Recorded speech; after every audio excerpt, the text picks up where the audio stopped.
You're listening to the Meaningful Minutes with Nikki Olson podcast.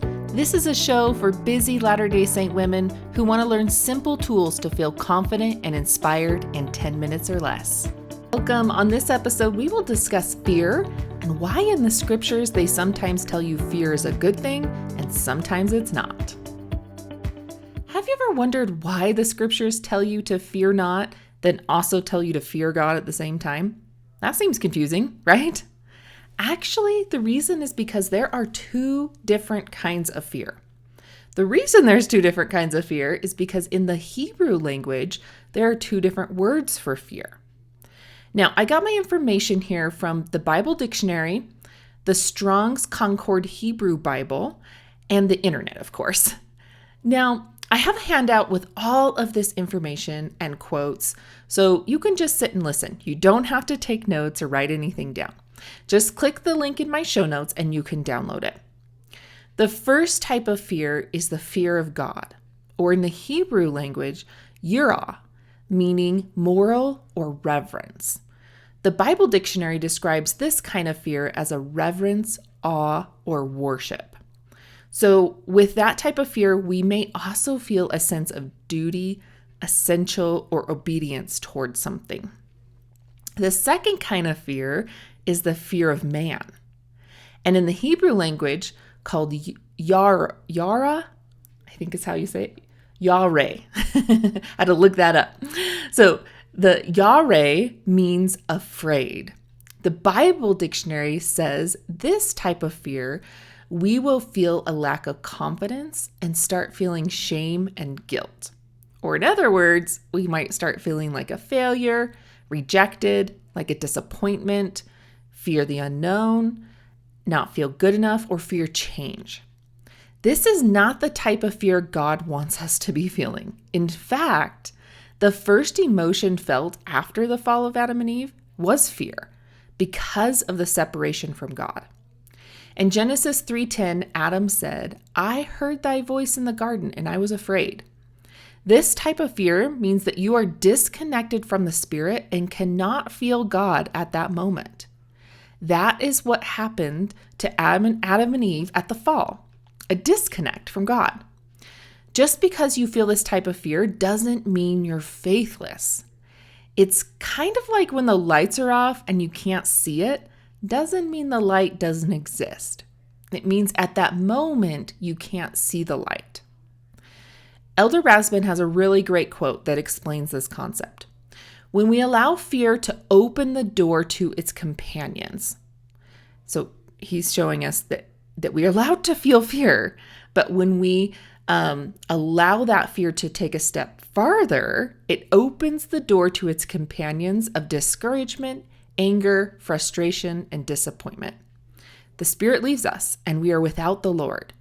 If you know what that's like, you know it's not a good place to be. In contrast, when we stand in holy places, we can feel God's love, and perfect love casteth out all fear.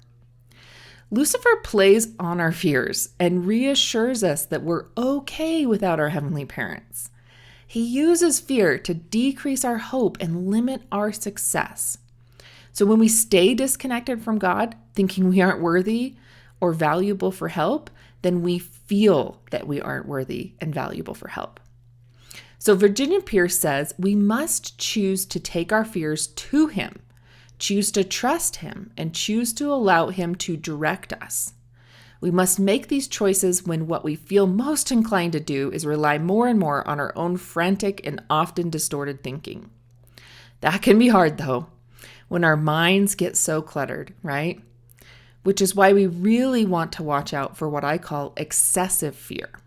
Because excessive fear can also be a sign of anxiety, PTSD, or depression.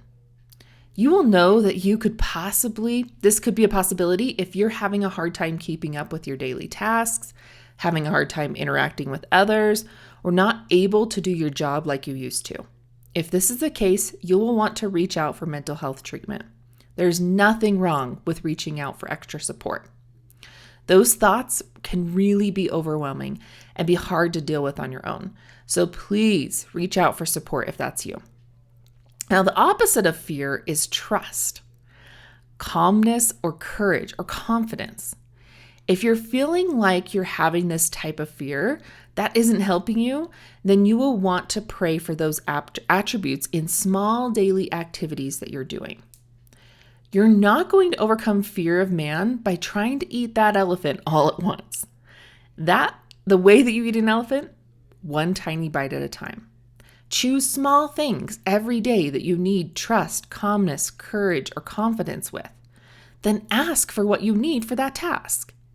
Notice the help that you get through when you, through your fears, choose to turn to him and receive his help. So, for example, if you're having fears of someone judging you, or if you're going to be doing something that day, then ask for courage to do that activity for the day. Pray for that morning. If you're having a fear of failing at something that day, ask for peace. And that when you continue forward, not knowing if you're going to succeed, that you'll feel that peace.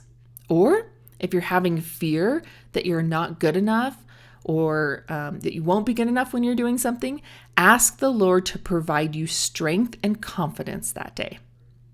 Because in Doctrine and Covenants 68:6, it says, "Wherefore be of good cheer and do not fear, for I, the Lord, am with you and will stand by you."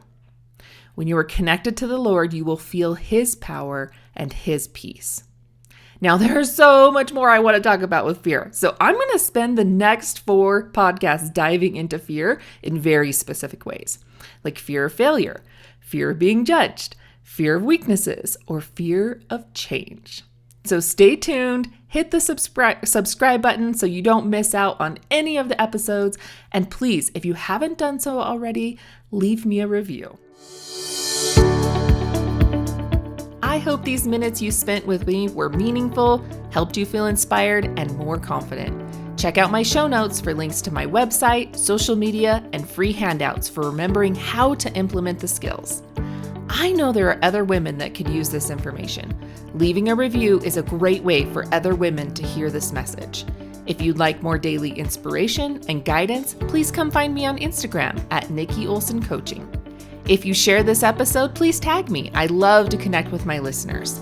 Thank you for listening to the Meaningful Minutes podcast with Nikki Olson.